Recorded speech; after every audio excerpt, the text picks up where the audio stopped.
ఈరోజు auto union సంబంధించినటువంటి ground దగ్గర ఉన్నటువంటి ఆటో అడ్డాన్ని లేపేయడం కోసం, ఆటో యూనియన్ సంబంధించినటువంటి కార్మికుల్ని రోడ్లు పడేయడం కోసం, అక్కడ ఉన్నటువంటి నిర్వహణ చేసినటువంటి ఫుట్పాత్ని ఆక్రమించి ఆ ఫుట్పాత్లో షాపుని నిర్మించుకోవాల్సినటువంటి వారు ఎవరైతే ఉన్నారో వారు కులం పేరుతోని, అట్లాగే ఆర్థిక సంబంధించినటువంటి సౌలభ్యాలు అధికారులతో సౌలభ్యాలు పెట్టుకొని, ఇక్కడ ఉన్నటువంటి లోకల్ ఎమ్మెల్యేతో రికమెండేషన్ చేయించుకొని, గ్రామ పంచాయతీ ఈఓ ఎవరైతే ఉన్నారో వాళ్ళు స్వయంగా వెళ్ళి పక్కన ఉన్నటువంటి టాయిలెట్స్ సంబంధించినటువంటి దాంట్లో నుంచి కరెంటుని తీసుకొని వెళ్ళి వాళ్ళు సెట్ చేసుకుంటుంటే వాళ్ళకి సహకరించే పరిస్థితికి ఈరోజు దిగజారిన పరిస్థితి ఈరోజు గ్రామ పంచాయతీ ఈవో చేస్తున్నటువంటి పరిస్థితి. రెండోది, ఇక్కడ ఉన్నటువంటి ఆటో యూనియన్ వాళ్ళకి సంబంధించిన దాంట్లో ఈ రోజు వచ్చినటువంటి అడ్డా కాదు, అది గత 50 ఏళ్ల నుంచి వాళ్ళు జీవనం కొనసాగుతున్నటువంటి పరిస్థితి. దాంతోపాటు అక్కడ ఉన్నటువంటి ఫుట్పాత్ ఎవరైతే ఉన్నారో ఆ గ్రౌండ్ మొత్తం కూడా జూనియర్ కళాశాల సంబంధించినటువంటి గ్రౌండ్, అది అక్కడ నిర్మాణం సంబంధించిన దాంట్లో ప్రిన్సిపల్ కూడా కంప్లైంట్ చేశాం. దాంతోపాటు ఇక్కడ ఉన్నటువంటి జేఏసీ నాయకత్వం కూడా, అట్లాగే గ్రామ పంచాయతీ ఈఓకి, అట్లాగే సంబంధించినటువంటి ఐటీడీ పిఓ గారికి, ఎంఆర్ఓ గారికి, పోలీస్ అధికారులకు కూడా చెప్పినప్పుడు కూడా ఆ షెడ్యూల్ని మాత్రం తీసే పరిస్థితి లేదు.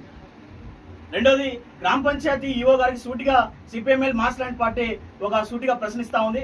ఇక్కడ ఉన్నటువంటి ఫుట్పాత్లో ఉన్నటువంటి ప్రతి షాప్ ఏదైతుందో మీరు వెళ్ళి బెదిరిస్తా ఉన్నారు, సాయంత్రానికి వెళ్ళి మీరు మాట్లాడుకొని దాన్ని మాత్రం సద్దుమణిగే పరిస్థితి కనబడతా ఉంది. ఇక్కడ పక్కన ఉన్నటువంటి డిగ్రీ కాలేజ్ దగ్గర ఉన్నటువంటి అక్కడ ఒక గుడ్డివారైనా సరే, పేదవాళ్ళైనా సరే అక్కడ ఖాళీ చేయించి అక్కడ ఒక టాయిలెట్స్ కట్టారు, పబ్లిక్ కోసం కట్టారని చెప్తున్నారు.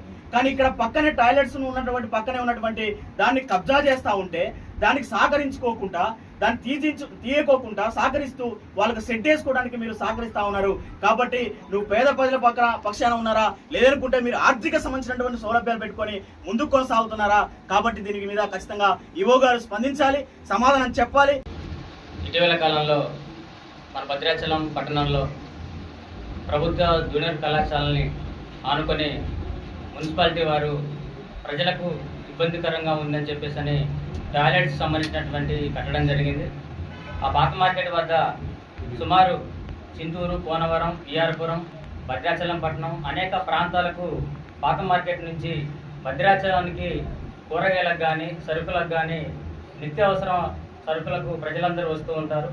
అటువంటి పరిస్థితుల్లో ప్రజలకు ఉపయోగకరంగా ఉండేటువంటి ఆ ఫుట్పాత్ ఏదైతే మరి బాత్రూమ్స్ అవి టాయిలెట్స్ నిర్మాణం చేశారో ఆ యొక్క ట్యాంకుని మరి కొంతమంది, అంటే ఇక్కడ మేము ఎవరం కూడా జేఏసీ ఆటో యూనియన్కు మద్దతు వచ్చినటువంటి మేము ప్రజలు బతుకు తెలుగున్నటువంటి దానికి ఎక్కడ కూడా మేము ఇబ్బందికరంగా మేము మాట్లాడడం లేదు. దయచేసి గత 50 సంవత్సరాలుగా ప్రభుత్వ జూనియర్ కళాశాల గ్రౌండ్ పక్కన పాత మార్కెట్ నందు గౌతమి ఆటో యూనియన్ అడ్డాని నిలుపుకొని దాదాపు 180 మంది ఆటో వర్కర్స్, డ్రైవర్లు అందరూ కూడా వారి యొక్క కుటుంబాల జీవనం కొనసాగిస్తున్నారు. అక్కడ ఇటీవల కాలంలో మరి గ్రామ పంచాయతీ వారికి సంబంధించి మరి ప్రభుత్వ డిగ్రీ కళాశాలలో కూడా ఒక 50 సంవత్సరాలకు ఉన్నటువంటి ముసలి కుటుంబాన్ని ఖాళీ చేయించి మరి ప్రజల సౌకర్యార్థం కోసం, అభివృద్ధి కోసం అని చెప్పేసి టాయిలెట్స్ నిర్మించారు. ఇక్కడ చూస్తే పాత మార్కెట్లో ప్రజల సౌకర్యార్థం కోసం టాయిలెట్స్ నిర్మించామని చెప్పి దాన్ని అధికారులు మరి ఈరోజున జేఏసీ వారు, పీఓకి కానివ్వండి, అదేవిధంగా సబ్ కలెక్టర్ గారికి, అదేవిధంగా పోలీసు వారికి అందరికీ జేఏసీ వారు, ఆటో వారు విన్నవించుకొని ఆ యొక్క ఫుట్పాత్ ఆక్రమణ ఏదైతే ఉందో అక్కడ ట్యాంకును మరి సెప్టిక్ ట్యాంకును మరి ఆక్రమించేసి షెడ్లు వేయటం, అంటే నిర్మాణాలు చేపట్టేంత ప్రభుత్వ ఏదైతే భూములను, ప్రభుత్వంగా ఉన్నటువంటి ఆస్తులను మరి ఆక్రమించేసి వ్యాపారాలు చేయించడం అనేటువంటిది అది సరైనటువంటి పద్ధతి కాదు. సమాజంలో అందరూ బ్రతకాలి, అందరూ జీవించాలి. కానీ ఇక్కడ ఏం జరుగుతుందంటే అధికారులు కూడా నిమ్మకు నీరెత్తినట్లు ఫుట్పాత్ల మీద అత్యంత భయంకరంగా వాటిని బిల్డింగులు కట్టి రెంట్లకు ఇచ్చినా కానీ స్పందించినటువంటి ఆవశ్యకత భద్రాచలం పట్టణంలో ఏర్పడింది. అందరికీ నమస్కారం. నా పేరు పూనం ప్రదీప్ కుమార్. మానవ హక్కుల పరిరక్షణ సంస్థ తెలంగాణ రాష్ట్ర కార్యదర్శిగా పనిచేస్తున్నాను. భద్రాచలం పట్టణంలో గత కొంతకాలంగా గౌతమి ఆటో అడ్డాకు సంబంధించిన అనేక వివాదాలు చెలరేగుతున్నాయి. ఈ ఫుట్పాత్ మీద కొంతమంది వ్యక్తులు అనధికారికంగా అక్రమ నిర్మాణం చేపట్టారు. దాన్ని తొలగించాలని మీరు అనేక విధాలుగా పోరాటం చేస్తున్నారు. దానిలో భాగంగా అనేక మందికి రిప్రజెంటేషన్లు ఇవ్వడం కూడా జరిగింది. అయినా ఏ ఒక్క అధికారి పట్టించుకోకపోవడం చాలా నిర్మార్గమైన కార్యక్రమం. దీనికి అలాగే ఆటో వాళ్ళకి సంబంధించి అనేక సమస్యలు ఉన్నాయి. ముఖ్యంగా కాంగ్రెస్ ప్రభుత్వం ఆటో కార్మికులకు నిరుద్యోగ వృత్తి కింద ఫ్రీ బస్సు ఇచ్చాము అని చెప్పే కార్యక్రమంలో భాగంగా 12,500 రూపాయలు ప్రతి నెల ఆటో కార్మికులకు ఇస్తానన్నారు. అది ఇప్పటిదాకా ఎటుపోయిందో తెలియదు, ఎవరికి ఇచ్చారో కూడా తెలియదు భద్రాచలం పట్టణంలో కానీ రాష్ట్ర వ్యాప్తంగా. అలాగే ఆటో కార్మికులకు హెల్త్ కార్డులు ఇవ్వాలి, తప్పకుండా వారి ఆరోగ్య బాగోగులు తప్పనిసరిగా చూడాల్సిన అవసరం ఉంది. అలాగే వాళ్ళకి లైఫ్ ఇన్సూరెన్స్ కూడా ఇవ్వాలి. వీళ్ళకి సంబంధించి ఈ మధ్యకాలంలో గత కొంతమంది ఆటో వాళ్ళు చెప్పడం జరిగింది. పోలీసులు కూడా ఈ మధ్యకాలంలో వాళ్ళని అనేక విధాలుగా వేధిస్తున్నారని చెబుతున్నారు. ఆ విధంగా ఏదైనా ఉంటే తక్షణమే అధికారులు కూడా దాన్ని చొరవ తీసుకొని అటువంటి వేధింపులు ఎటువంటివి లేకుండా ఆటో వాళ్ళకి ఈ రోడ్డు మీద ఆపిన చలానాలు పోలీస్ కేసులు రాయడం జరుగుతూ ఉందని చెప్తున్నారు. తక్షణమే అటువంటి కార్యక్రమాలను ఉపసంహరించుకోవాలి. వీళ్ళకు ఉన్నటువంటి ప్రతి సమస్యను తీర్చాలని అలాగే పిఓ గారి దృష్టికి కూడా తీసుకువెళ్ళాలి. ఇవాళ కూడా ఈఓ గారి దృష్టికి తీసుకెళ్లడం జరుగుతుంది. తక్షణమే ఆ ఫుట్పాత్ ఎక్కడైతే ఏమైతే ఉన్నదో దాన్ని క్లియర్ చేసి అక్కడ ఒక బస్ షెల్టర్ పూర్తి స్థాయిలో నిర్మించాలని డిమాండ్ చేస్తున్నాం. అలాగే ఇక్కడ పాత బస్ షెల్టర్ కూడా గవర్నమెంట్ హాస్పిటల్ కాంపౌండ్లో ఉంది. ఆ హాస్పిటల్ కాంపౌండ్లో ఉన్నటువంటి బస్ షెల్టర్ పేరుకే బస్ షెల్టర్ కానీ దాంట్లో వ్యాపారాలు నిర్వహించుకుంటున్నారు, ఎవరు పట్టించుకున్నది. అటువంటి బస్ షెల్టర్ని అక్కడ నిర్మించినట్లయితే ఆ మార్కెట్ నుంచి వచ్చే వాళ్ళకి ఈ పూనవరం, చింతూరు, విఆర్పురం ఇటు వెళ్ళే ప్రయాణికులకి సౌలభ్యంగా ఉంటుంది. ఆటో కార్మికులు ఒక వ్యక్తి గురించి అక్కడ ఆలోచిస్తున్నారు, అది సమంజసం కాదు. ఇక్కడ వందలాది కుటుంబాలు రోడ్డును పడుతున్నా ఇబ్బంది పడుతున్నారు. ఈ విషయమై అధికారులు తక్షణమే ఆలోచించి తగు చర్యలు తీసుకోవాలని డిమాండ్ చేస్తున్నారు. ఈ పాత మార్కెట్ గ్రౌండ్ దగ్గర ఆటో స్టాండ్లో ఫుట్పాత్ మీద అక్రమంగా రేకులు వేసి షెడ్ వేసి కట్టిన కంప్లైంట్ పెట్టిన పిఓ గారికి ఇచ్చాము, ఎస్ఐ గారికి ఇచ్చాము, సబ్ కలెక్టర్ గారికి ఇచ్చాము, ఈఓ గారికి కూడా ఇచ్చాము. అది ఎందుకు తీయట్లేదో మాకు అర్థం కావట్లేదు. మా ఆటో యూనియన్ తరఫున మేము అది డిమాండ్ చేస్తాము.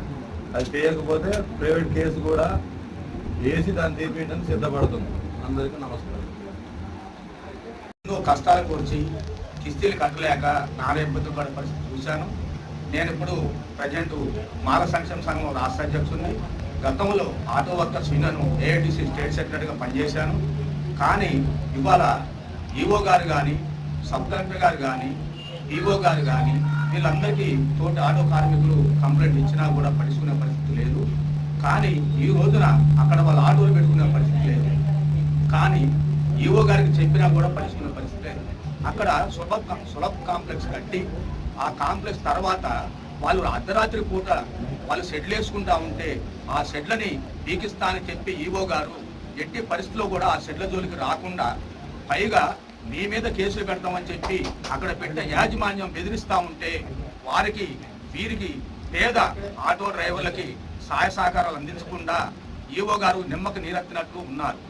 కానీ ఈ సమస్య మీద వీళ్ళు ఎన్నోసార్లు చెప్పినా కూడా వీరిని పట్టించుకోవట్లేదు. అంటే గత 40-50 సంవత్సరాల నుంచి ఉన్న ఆటో కార్మికులు ఎంతోమంది అక్కడ చనిపోయిన వ్యక్తులు ఉన్నారు, పిల్లలు వచ్చారు, వాళ్ళ తండ్రులు ఉన్నారు, వాళ్ళు బతికే పరిస్థితి లేదు. ఆ పరిస్థితి మీద దీని మీద స్పందించకుండా, ఆ షెడ్యూల్ని పీయకుండా, ఆటోలు పెట్టుకునే అవకాశం ఇవ్వకుండా చేయటటువంటి చాలా ఘోరమైన విషయము. దీని మీద ఇవాళ ఇచ్చినటువంటి అడ్డా కాదది. గత 40-50 సంవత్సరాల క్రితమే అధికారులు ఇచ్చినటువంటి ఆటో యూనియన్ అడ్డా. కానీ ఆ ఫుట్పాత్ని ఆక్రమించుకొని ఆ ఫుట్పాత్ ముందు బ్రతికే పేద ఆటో కార్మికుల్ని వారిని ఇంత హింసలకు గురి చేస్తున్నారు. దాని వైపు నుంచి ఎన్ని ఆందోళనగా చేద్దామని చెప్పి మాల సంక్షేమ సంఘం నుంచి, మా రాష్ట్ర కమిటీ నుంచి ఈ ఆటో సోదరులకి ఎంత దూరమైనా, ఎన్ని సమస్యలు ఉన్నా, ఏ ఇబ్బంది ఉన్నా వారి వెన్నంటి ఉండి ఈ పోరాటం చేస్తామని, దీనిపైన డిఎల్పిఓ కానీ, డిపిఓ కానీ, ఈఓ కానీ స్పందించాలా.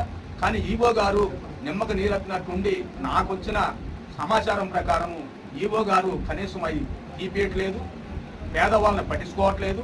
కానీ ఫుట్పాత్లో మొత్తం ఆక్రమించినటువంటి వారి పట్ల ఆయన ఉదాసీనంగా వ్యవహరిస్తున్నారు. కాబట్టి దీనిపైన జిల్లా యంత్రాంగం, కలెక్టర్ గారు కానీ లేకపోతే ఎస్పీ గారు కానీ స్పందించి ఈ పేద కార్మికులకి సాయం చేయాలి.